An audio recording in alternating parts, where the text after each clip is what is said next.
Tweetader, voilà un vaste programme. Alors en fait, vous allez voir que c'est très simple.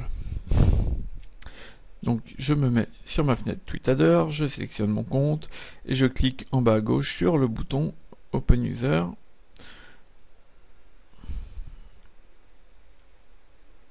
Et donc on va programmer notre Tweetader de façon à ne pas perdre de temps avec Twitter.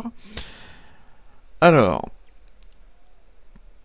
je ne sais pas si vous vous rappelez, on a vu que par exemple on pouvait faire des recherches de personnes avec des mots-clés.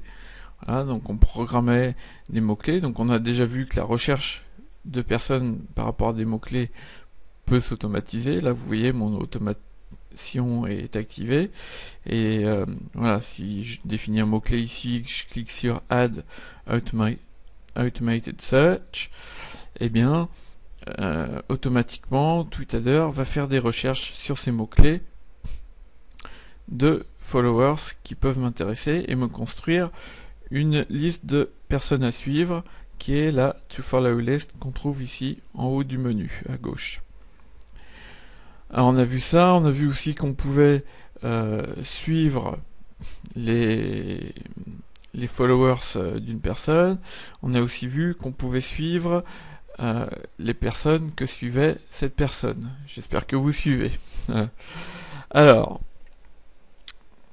une fois qu'on a construit cette liste de personnes à suivre, qu'on aimerait bien suivre avec Twitter, si on va dans le menu Follow, ici, voilà, on peut décider de, voilà, par exemple, je veux suivre 50 personnes, donc je définis 50 ici, et je clique sur Start, et donc Tweetader va suivre 50 personnes qu'il va prendre dans ma liste de personnes à suivre. Bon, ici, si je mets 20 ou 50, si dans ma journée j'en suive 100 par exemple, bah, ça m'oblige à lancer Tweetader, à venir me connecter sur mon profil, à définir le nombre de personnes que je veux suivre, à cliquer sur Start et à le refaire éventuellement plusieurs fois dans la journée. Bon, bah, en fait, on peut programmer cette démarche de façon à ce que les personnes qu'on suive, tout ça se fasse automatiquement. Donc en fait, il faut activer l'automation. Donc là, elle est déjà activée. Par défaut, elle est en rouge, elle est désactivée. Donc je vous montre comment c'est. Voilà, Automation Off. Et si je clique dessus, ça active l'automatisation, qui se paramètre ici. Donc ici, je vais dire, ben voilà, je vais suivre 20 personnes tous les jours, et je veux que entre deux personnes que je suis, il y ait au moins 3 à 5 minutes d'espacement. Au début, si vous avez un nouveau compte Twitter, je vous conseille de suivre entre 20 et 50 personnes par jour. Puis après, petit à petit, quand vous commencez à construire votre réseau, vous pouvez commencer à en suivre un petit peu plus. Puisqu'au début, bah, il faut vous habituer à Twitter, faire un peu connaissance avec les gens, voir comment ça marche, donc pas aller trop vite. Puis petit à petit, vous pouvez monter ce nombre pour suivre plus de personnes par jour. Et là aussi, on peut éventuellement définir un ratio. Une fois que vous avez mis ces paramètres en place, eh bien, c'est Tweetader qui va s'occuper de tout. Quand Tweetader se lance, du fait que l'automation est activée, il va aller voir le nombre de personnes que vous avez défini ici. Il va aller chercher, si vous avez mis 100 personnes, il va aller chercher 100 personnes dans votre liste de personnes à suivre.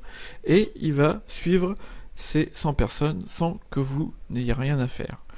Et si on veut encore gagner du temps, on peut programmer l'ordinateur pour que Tweetader démarre avec le démarrage de l'ordinateur. Alors je suis désolé pour ceux qui sont détenteurs d'un Mac, je ne sais pas comment on fait sur Mac, je sais que c'est possible, mais je ne saurais vous l'expliquer, désolé.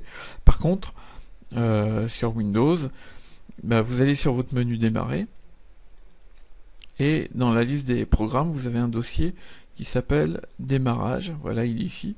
On fait un clic droit sur démarrage, on clique sur ouvrir.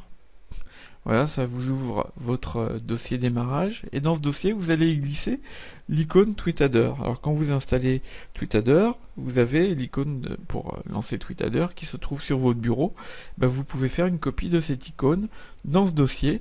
Et à partir de ce moment-là, au démarrage de Windows, TweetAdder va se mettre en route. Il va se mettre sur la page d'accueil TweetAdder, là où vous avez défini votre compte.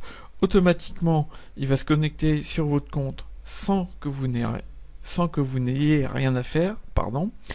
Alors, si par exemple vous n'êtes pas tout de suite connecté à Internet, qu'il n'arrive pas à se connecter, au lieu d'avoir un petit bonhomme vert à côté de votre nom d'utilisateur Twitter, vous allez avoir un petit bonhomme rouge, donc il faudra connecter manuellement. En bas, vous avez un bouton, il y aura marqué Turn Account On, c'est-à-dire allumer le compte, activer le compte. Voilà. Mais normalement, ça se fait tout seul. C'est si jamais il y a un souci. Donc éventuellement, vous pouvez vérifier ça. Et donc le logiciel se lance au démarrage de votre ordinateur, se connecte tout seul et va lancer les opérations que vous lui avez programmées tout seul, sans que vous ayez à rentrer dans le logiciel. Vous voyez là, il y a unfollowing qui s'affiche. Ça veut dire là, il y a following back. Voilà, c'est TweetAdder qui est en train de travailler. Donc il vient d'arrêter de suivre une personne, parce que je l'ai programmé pour le faire, et il est en train de suivre une personne qui m'a suivi. Donc il envoie toutes ces informations sur mon compte Twitter et le fait à ma place. Ce qui me permet de gagner du temps, pas en ne pas allant sur Twitter, parce que si vous avez un compte Twitter, il faut l'utiliser, mais pendant que je perds pas de temps à gérer mes contacts sur Twitter, on va dire, ça me permet de pouvoir prendre le temps qu'il faut pour répondre aux messages personnels sur Twitter et puis programmer, faire des RT quand je vois des informations intéressantes qui sont envoyées par les personnes que je suis. Voilà, donc l'idée c'est pas de faire tourner Twitter sans voir ce qui s'y passe, parce que là, vous arriverez à rien. Et vous avez aussi vu dans la formation que c'est important de répondre aux gens, de transmettre de l'information, de faire des RT, dire bonjour, dire merci, etc. Donc pour ça, vous avez besoin de voir en continu ce qui se passe sur Twitter, donc avec des logiciels comme TweetDeck ou Sysmic ou TweetGlide. Mais tout ce qui est programmation de gens à suivre, à plus suivre, etc., ça vous pouvez exploiter TweetAdder pour le gérer. Voilà, et j'espère qu'avec cette vidéo vous allez devenir des gros feignants, mais des gros feignants efficaces. Voilà. Eh bien, je vous remercie pour votre patience et je vous donne rendez-vous à la prochaine vidéo. À tout à l'heure, merci.